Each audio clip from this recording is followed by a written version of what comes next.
Ik ga nog maar een keer de Elfstedentocht zwemmen.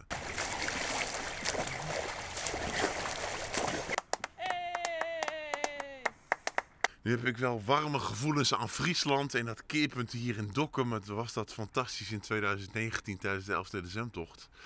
Dus ja, er zit niks anders op. Ik ga nog maar een keer de Elfstedentocht zwemmen.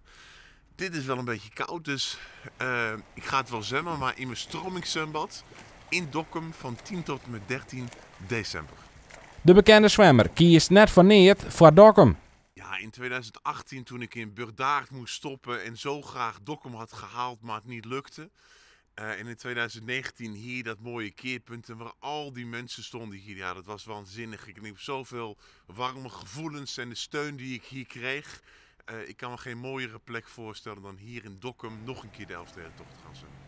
De ultraswemmer zal van zijn stichting geld inzamelen om een onderzoek mogelijk te maken naar de preventie van kanker bij mensen met een verstandelijke beheining. Er zijn een beperkt aantal plekken dat mensen kunnen meezwemmen. Er staan 2 stromingszwembaden naast elkaar. Dus mensen die kunnen zich aanmelden op mvdwfoundation.nl. En dan hoop ik natuurlijk ook dat ze zoveel mogelijk geld inzamelen, zodat we die laatste €35.000 om het onderzoek mogelijk te maken bij elkaar kunnen zwemmen.